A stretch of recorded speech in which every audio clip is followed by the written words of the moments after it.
पर फिर भी गिफ्ट निफ्टी सदा सदा सा शुरुआत कर रहा है, ऐसे इंडिकेशंस एटलीस्ट अब तक के। ऐसे में ये जो 12 सेशंस ऑन द ट्रॉट, यानी हर दिन पिछले 12 कार्रवाई सत्रों से मजबूती जो देखने को मिली है, उसके बाद सेटअप कैसा खड़ा हुआ है पहले वो जान लेते हैं, उसके बाद सेशन की डिटेलिंग पे चलेंगे, आज के अप्रोच पे चलेंगे। कैसा लग रहा है अब सेटअप? मजा आ रहा है वैसे स्क्रीन्स देख? हाँ, मज़ा आ रहा है, लेकिन देखिए क्या होता है कि लगातार इतना आपने मज़ा एंजॉय कर लिया, आप थोड़ा सा उसको साइड पे बैठिए, थोड़ा सा प्रॉफिट लेके। अब मैं नेगेटिव नहीं हूँ मार्केट पे, मैं बस ये चीज़ कहता हूँ कि मैं एक जो है ना, एक फीलिंग आ रही होती है कई बार कि अब मार्केट में बहुत ज़्यादा वन वे रैली हो गई है, तो थोड़ा सा शायद कंसोलिडेशन की मार्केट को ज़रूरत है। एक तरीका होता है कि स्टॉप लॉस लगाते रहिए, ठीक है ना, वो मैं लगातार कह रहा हूँ कि स्टॉप लॉस लगाते रहिए, तो वो एक अप्रोच हो जाएगी। सेटअप क्यों ओवरबॉट है, पहले तो वो नंबर्स पर आते हैं। एफआईआईज ने अब कैश में बड़ी बाइंग शुरू कर दी है, 5,000 करोड़ की बाइंग आई है फ्राइडे को। अब आप कहेंगे कि एफआईआईज बाय कर रहे तो उसमें बुराई क्या है? बिल्कुल बुराई नहीं है, लेकिन क्या है ना, ये ध्यान रखिए, ये हॉट मनी है, ये आती भी बहुत तेज़ी से, जाती भी बहुत तेज़ी से। इस समय इनको मार्केट में, अब इंडियन मार्केट में मोमेंटम लग रहा है, तो ये बाय कर रहे हैं। अगर मोमेंटम फिजल आउट हुआ तो ये सेल भी उतनी एग्रेसिवली करेंगे। और सामने अब डीआईएस ने सेल करना शुरू कर दिया, क्योंकि उनको ज़रूरत नहीं है। अच्छा, डीआईएस के पास ऑलरेडी कैश बहुत हो गया, 2 लाख करोड़ का म्यूचुअल फंड के पास कैश है इस समय, और अगर ये एफआई इस तरीके से बाय करते रहे तो ये कैश और बढ़ जाएगा यहाँ पर। फिर ये पैसा लगाएंगे कहाँ, ये भी एक इंटरेस्टिंग चीज़ होगी। तो इसके लिए मार्केट में बहुत ज़्यादा नेगेटिव नहीं है। ये नहीं है कि मैं मार्केट में नेगेटिव हूँ, नहीं, मार्केट में बहुत पॉजिटिव हूँ। मेरा तो ये मानना है, और जो मैंने बात की थी 27272 की, वो भी इंटैक्ट है, ठीक है, दोनों चीज़ों में। लेकिन फ़र्क होता है, एक होता है कि भाई आप ऐसा थोड़ा ना कि कल ही आ जाएगा वो लेवल, हो सकता है एक बार बीच में पहले 400-500 पॉइंट करेक्ट हो जाए, उसके बाद आ जाए। इसके लिए तो सेटअप थोड़ा ओवरबॉट है। इंडेक्स फ्यूचर्स में बाइंग है, 2276 करोड़ के इंडेक्स फ्यूचर्स में बाइंग है। और देखिए, अगर एक्सपायर नई सीरीज़ के पहले दिन स्टॉक फ्यूचर्स में अगर 4,000 करोड़ की बाइंग हो ना, वो मार्केट बहुत ही रिस्की हो जाती है। अगेन, मैं बार बार चीज़ों को तोल मोल के बोलता हूँ, सीरीज़ का पहला दिन है, मार्केट इतना तेज़ चल रही है, सब कुछ है, आप स्टॉक फ्यूचर्स खरीदेंगे क्यों? नॉर्मली तो स्टॉक फ्यूचर्स आप बेचेंगे ना, क्योंकि आप आर्बिट्राज पोजीशन बनाते हैं, कैश में खरीदते हैं, फिर में बेचते हैं, सबकी कॉस्ट ऑफ कैरी बहुत ज़्यादा होती है। लेकिन यहाँ पर आप पहले दिन में स्टॉक फ्यूचर्स में 4,000 करोड़ की बाइंग कर रहे हैं, ये मार्केट को एक्सट्रीमली ओवरबॉट बनाता है, और ये मार्केट को रिस्क से थोड़ा सा दूर कर देता है। इसके लिए ये मेरा एक पॉइंट था। विद इन इंडेक्स फ्यूचर्स अगर आप देखेंगे तो 850 करोड़ की बैंक निफ्टी में बाइंग हुई है, 1300 करोड़ के निफ्टी में बाइंग हुई है, और अब लगातार 8 दिन से यहाँ पर इंडेक्स फ्यूचर्स में बाइंग हो रही है, और 3 दिन से तो 4-5 दिन से लगातार ये बड़ा नंबर है। 2,000-3,000 करोड़ से कम एक भी दिन नहीं है जहाँ पर इस तरीके की बाइंग हुई हो। और एक चीज़, सीरीज़ के पहले दिन आप पहले ही लॉन्ग पोजीशन से आपने शुरुआत की थी, हमने बात की थी कि लॉन्ग रोल ओवर सबसे ज़्यादा हुआ है। उसके बाद आपने पहले दिन 25,000 लॉन्ग और ऐड कर दिए, और जो बचे कुछ 8 शॉर्ट्स थे उसमें 8,000 कम कर दिए। अब आप लॉन्ग शॉट देखिए, वो जो ग्राफ बिरू भेजते हैं, अगर आप चार्ट के फॉर्मेट में देखें तो वापस एकदम से देखिए कैसे सर्ज आया। और अगर आप टेबुलर फॉर्मेट में भी देखेंगे, अब हम वापस 72% नेट लॉन्ग पर आ गए, 2,43,000 contract first day of the series. Again मैं बार बार एक चीज़ बोल रहा हूँ, मार्केट ओवरबॉट है, इसका मतलब ये नहीं कि मार्केट गिरेगा, लेकिन मार्केट ओवरबॉट हो और अगर कोई नेगेटिव न्यूज़ आ जाए तो मार्केट ज़्यादा गिर जाता है। इसके लिए मैं आज जो कह सेटअप को कह रहा हूँ कि थोड़ा सा स्लाइटली ओवरबॉट लग रहा है मुझे। इवन कॉल लॉन्ग और कॉल शॉर्ट आप देखेंगे तो जितने कॉल लॉन्ग है उसकी जस्ट आधी कॉल शॉर्ट है, तो ये भी आंकड़ा थोड़ा सा एक ओवरबॉट है। पुट कॉल रेशियो भी थोड़ा एलिवेटेड है, 1.41 पर हो गया। एक चीज़ मैं हमेशा कहता हूँ, 1.4 1.5 की पुट कॉल रेशियो पे आप फ्रेश बाय नहीं कर सकते। ये जोन होता है थोड़ा सा प्रॉफिट बुकिंग करने का। बैन में भी पहले दिन ही एक स्टॉक आ गया, बलरामपुर चीनी, वो तो लग ही रहा था खैर, जिस तरीके से फ्राइडे के मूव आ रहे थे कि बलरामपुर चीनी आ जाएगा बैन में।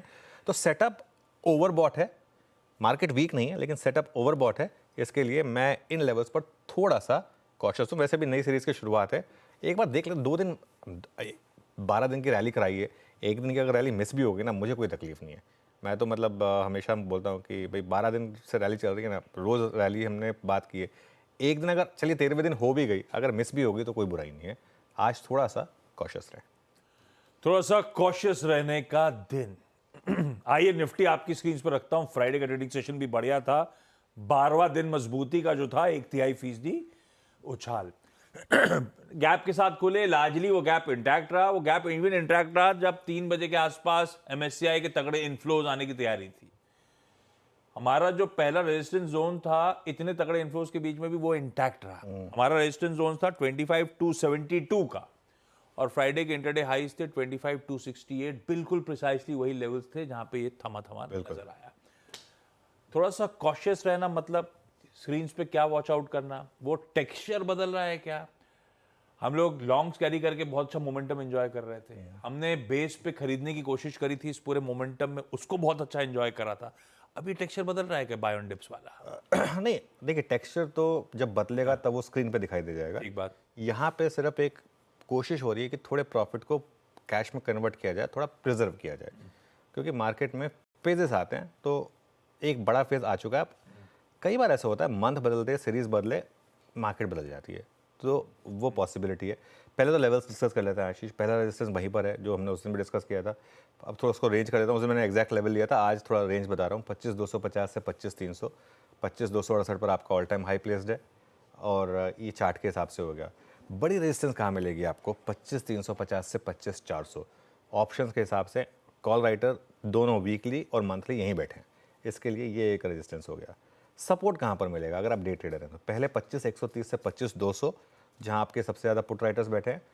उसके बाद बड़ा सपोर्ट आपको मिलेगा सीधा 24,800 से 24,850। 24,800 पर 20 डे में आया, 24,800 850 पहला अर्सवाइल रेजिस्टेंस था, अब ये सपोर्ट बन जाएगा। मेरी पोजीशन, मेरी जो व्यू है वो क्या रहेगी कि एग्जिस्टिंग लॉन्ग पोजीशंस में या तो आप बुक कर लें आज, या फिर एक स्टॉप लॉस लगा दें बहुत टाइट 25,100 का। 25,100 का स्टॉप लॉस लगा दें। अगर 25,100 का भी स्टॉप लॉस लग गया तो भी 24,100 से अगर आप लॉन्ग रहे हैं तो 1000 पॉइंट आपको मिल जाएंगे निफ्टी पर, जो कि एक ठीक ठाक प्रॉफिट होगा। 25,100 के नीचे मुझे लग रहा है एक बार के लिए 24,800 भी टेस्ट हो सकता है, जो बहुत अच्छी एंट्री अपॉर्चुनिटी होगी। आपने अगर अब तक मिस की है ये मार्केट, और अगर आप एक फ्रेश पोजिशनल अप्रोच रखना चाहते हैं, और अगर वो 272 वाला वो जो मेरा फॉर्मूला है उसके लिए अगर आप मार्केट को अप्रोच करना चाहते हैं, तो 24,700 24,800 जो है वो फ्रेश एंट्री जोन होगा। एक राइजिंग 20 डेमा भी है वहाँ पर, अगर मिल जाए तो बहुत अच्छी बाइंग अपॉर्चुनिटी होगी। मैं ये नहीं कह रहा कि वो आएगा। देखिए प्लीज़ थोड़ा इस चीज़ को मैं बार बार क्लियर कर देता हूँ, ऐसा नहीं है कि वो आ जाएगा। मैं कह रहा हूँ कि अगर वो आ गया तो बहुत अच्छी अपॉर्चुनिटी होगी। तो इसके लिए ये मेरी इस समय निफ्टी पर अप्रोच होगी। आज मैं थोड़ा सा मार्केट पर हल्का सा कॉशियस हूँ, बाजार पे हल्के से कॉशियस, और वो पॉकेट जिस पे हम लोगों ने वैसे ही थोड़ा सा दूरी बना रखी थी, निफ्टी बैंक। आज वैसे बैंक एक्स की एक्सपायरी भी है, अब बाजार में कॉशियस एडिटोन, और ये थोड़ा सा अंडर परफॉर्मर। ये ऐसा अंडर परफॉर्मर ज़्यादा ठंडा पड़ता है अगर ऐसे सिचुएशन में, या थम लेता है ये? अच्छा एक चीज़ मैं ऐड करना भूल गया था सेटअप में। वो जो FI के नंबर है उसमें MSCI का भी नंबर है। ऐसा नहीं है 5,000 करोड़ की, 5,000 करोड़ की जो FI की बाइंग हो, क्योंकि वो आना था वो बड़ा नंबर, लेकिन फिर भी जो नंबर है वो नंबर है। जब सेलिंग आती है तब भी तो ब्लॉक डील्स वगैरह होते हैं, तो इसके लिए उसमें कोई दिक्कत नहीं है। बैंक निफ्टी की जहाँ तक बात है आशीष, देखिए बैंक निफ्टी एक वीक इंडेक्स है, ये दिख रहा है स्क्रीन पर आपको। अच्छा एक तो अपने ऑल टाइम हाई से 4% दूर है। दूसरा, इवन जो बैंक निफ्टी का प्रीवियस ऑल टाइम हाई था वो भी निफ्टी के मुकाबले under performing all time high था। तो बैंक निफ्टी ने इवन जब न्यू हाई बनाया था तब भी उसने अंडर परफॉर्म ही किया था। तो ऐसा नहीं है कि मतलब ये नहीं है कि बैंक निफ्टी कोई अगर नया हाई बना लेगा तो कोई बहुत बड़ा हाई है, वो वैसे ही अंडर परफॉर्म कर रहा है वो इंडेक्स। ठीक है, 53,357 का हाई था जो उसने 4 जुलाई को लगाया था। अभी भी कंफर्ट नहीं है मेरा बैंक निफ्टी में, पोजिशनल कंफर्ट बिल्कुल नहीं है। यहाँ पर पहला सपोर्ट मिलेगा आपको 51,000 पर 20 डेमा, और बड़ा सपोर्ट 50,800 पर 50 डेमा, और रेजिस्टेंस तो आपकी ऑब्वियसली वेल डॉक्यूमेंटेड है 51,500 चार्ट के हिसाब से और 52,000 ऑप्शंस के हिसाब से। बैंक निफ्टी में स्ट्रिक्टली इंट्राडे रहना है। मेरा व्यू पिछले आई थिंक 10-12 दिन से यही है बैंक निफ्टी पर कि इंट्राडे रहें, दोनों साइड की ट्रेड लें। बैंक निफ्टी आपको आज भी मुझे लग रहा है कि दोनों साइड की ट्रेड देगा, और अपने आप को स्ट्रिक्टली लेकिन बैंक निफ्टी में इंट्राडे रखें, क्योंकि अभी तक पोजिशनल कंफर्ट आया नहीं है यहाँ पर। ओके, ये है निफ्टी बैंक का आज मंडे का अप्रोच। CNBC वास का मॉर्निंग पैनल भी रेडी हो रहा है, पीछे उनसे थोड़ी देर में बातचीत होगी।